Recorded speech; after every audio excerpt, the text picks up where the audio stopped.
Welcome everyone. This is Sarah from our team, Lauren, Ali, Aliyah, me, and Westina. And we chose the topic of content moderation.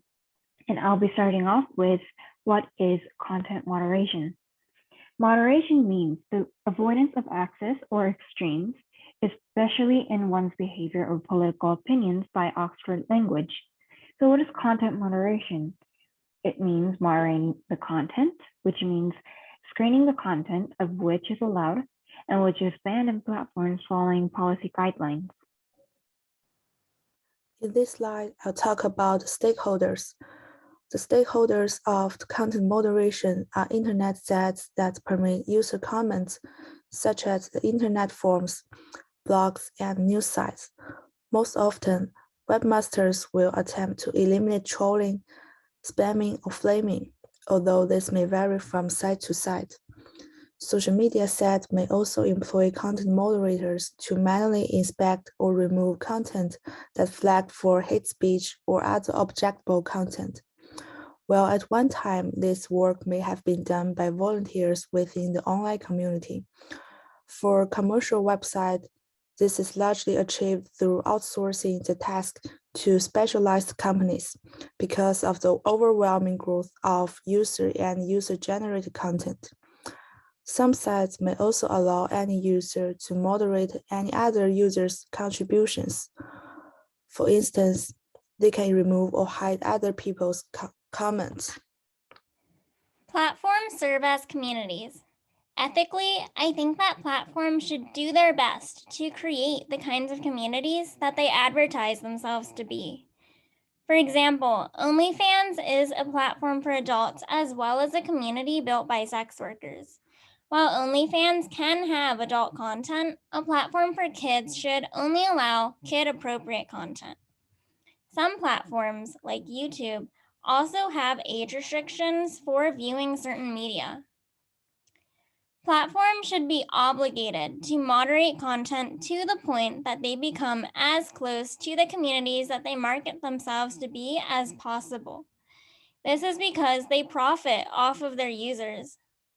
Involving money adds stakes, and as long as the platform is making money, it should safeguard the well-being of its users. So with this in mind, I don't think that platform policy can be a one-size-fits-all. Not all platforms are geared towards the same audiences, so it can be challenging to determine what goes.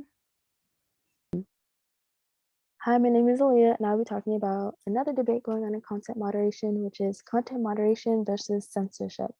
The nature of content moderation tends to bring up questions around censorship. What exactly is being moderated? What is allowed to stay on a platform versus what gets taken down? Is it targeted or is it completely neutral? Can it ever be completely neutral?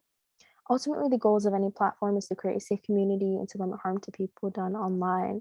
However, social media and platforms are a relatively new phenomenon, and the notion of examining the content that gets put on a platform or whether or not it is safe is a huge gray area.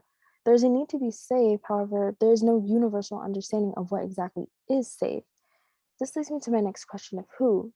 Who are the deciders of what is safe? Many times what is deemed safe or acceptable is based in Western ideologies, as the biggest platforms are from Western countries, i.e. Facebook, Google, or Twitter.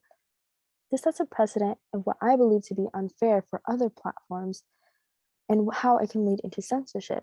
For people who don't conform or believe in Western ideologies are oftentimes going to be the ones that are most censored and deem their stuff to be taken down. Thank you.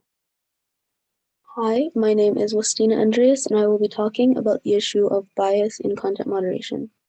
So, communities of color all across the internet on platforms like Facebook and Twitter have noticed that there's been biased content moderation practices on these platforms and have been sharing their experiences in recent years.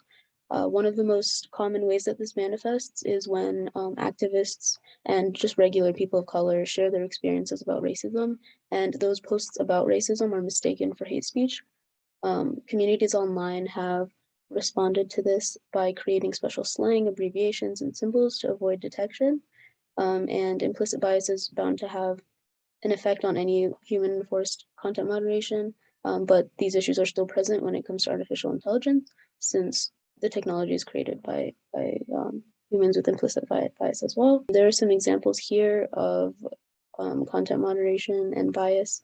For example, one of these is that an artist posted a screenshot of a racist message that she'd received, and her post was taken down and was banned for 3 days for that post. This is a common issue that has been seen on social media and can be resolved in many ways, including a more diverse content moderation team at any of these platforms. In addition to our findings, it's important to understand the ethical challenges that content moderation is presented with. And one of the common ones include the possibility of biases. With algorithm biases there, we would note the use of automated tools, which would remove content. And one example of this is when videos are flagged across YouTube's platform. Another issue is information transparency, and that content moderation itself isn't transparent at any level. So even though many platforms have rules regarding acceptable content, they're vague more times than not. And Facebook is a prime example with rules regarding misinformation. So on many instances, users will have a hard time understanding what content is prohibited on different parts of Facebook's site, simply due to the policies that are set in place. Lastly, anonymous social media sites can also draw ethical concerns. Ask.com, for example, or Yik Yak would allow anonymous users to send content. And the obvious concerns here are of cyberbullying and harassment. So overall, there are a lot of components that factor into content moderation, and it being a persistent topic of discussion as far as information policy and ethical issues are concerned. Thank you for watching.